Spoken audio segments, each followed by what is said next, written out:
Hello friends, कैसे हो? Good evening, good evening. उम्मीद करती हूँ कि आप सब ठीक होंगे। आइए जुड़िए मेरी हिंदी की वीडियो से।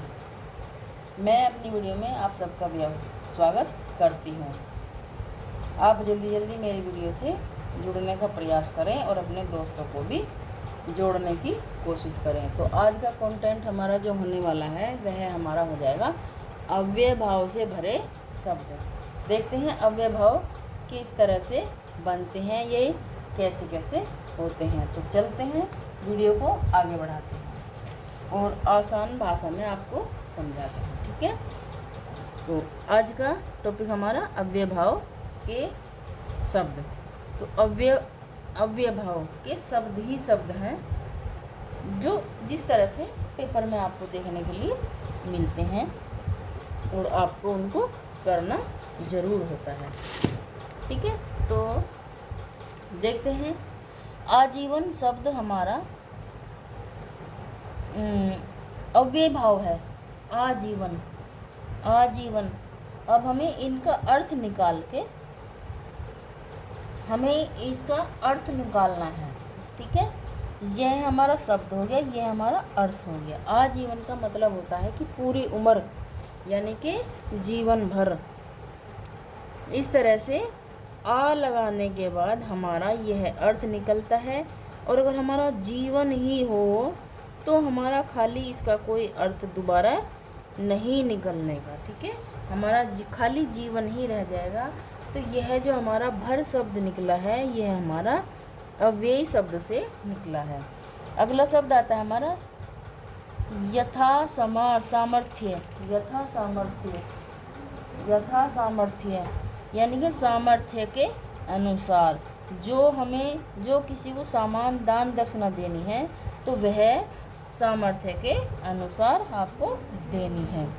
ठीक है, तीसरा नंबर आता है हमारा यथाशक्ति, यानी कि जितनी तुम्हारे अंदर काम करने की शक्ति है उसके अनुसार आपको काम करना चाहिए।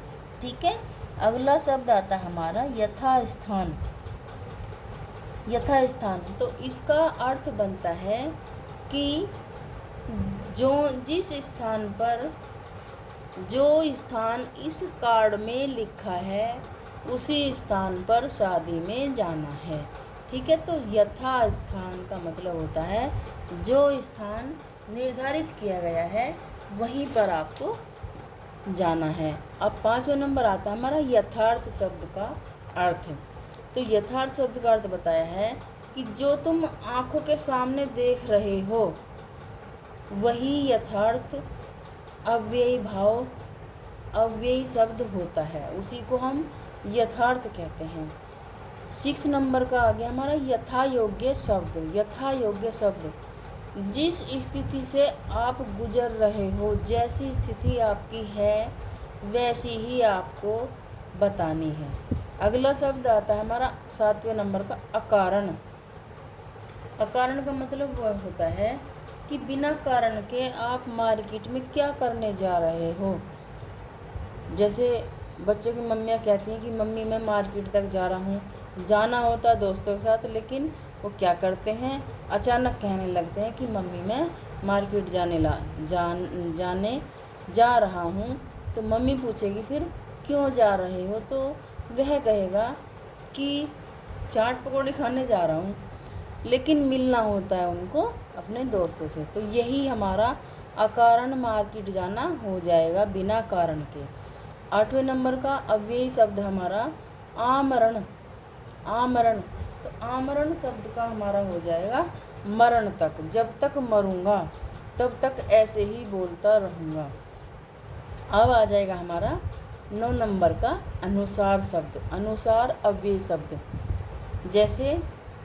जैसा हम देखते हैं जैसा सार होता है वैसे ही हमें बोलना पड़ता है। जैसा हम किसी की गलती देखते हैं तो उसी को हम ऐसी ही बात के द्वारा उसे समझाते हैं। 10वें नंबर का अव्ययी शब्द होता है हमारा आजान बाहु। आजान बाहु, तो आजान बाहु का मतलब होता है, यह संस्कृत का शब्द होता है आजान बाहु, लेकिन जानू घुटने से बाहुए। जानू घुटने से बाहुए, इसका यह अर्थ होता है। अगले नंबर का अव्यय शब्द होता है हमारा निर। शब्द के शुरू में लगने वाले जितने भी ये शब्द होते हैं, ये शब्द अव्ययी शब्द होते हैं।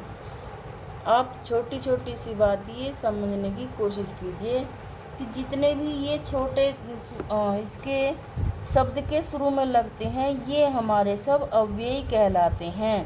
यथा, यथा, यथा, आ, अनु, आ, नी, दर, प्रति, प्रति, प्रति, आ, यथा, ये शब्द हमारे अव्यय शब्द कहलाते हैं।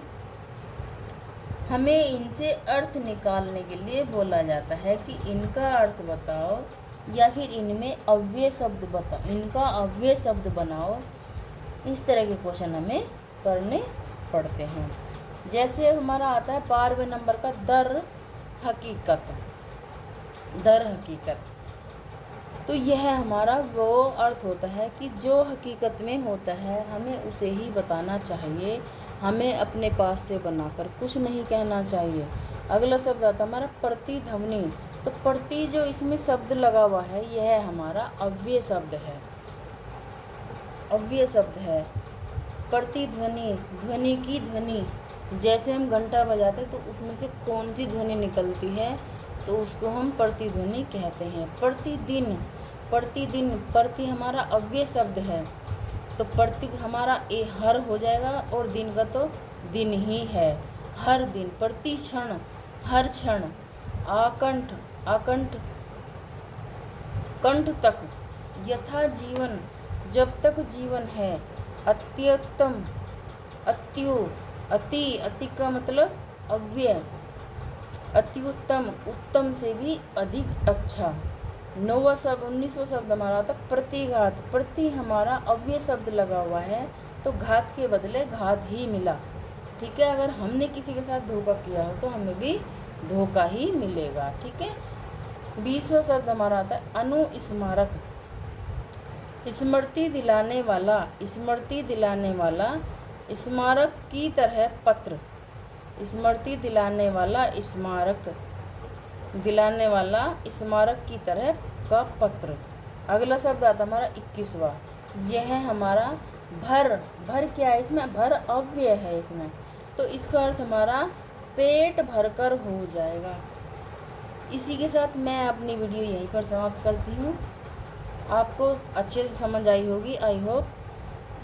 तो मेरी वीडियो को लाइक, सपोर्ट, सब्सक्राइब, कमेंट और शेयर ज़रूर करें। Thank you.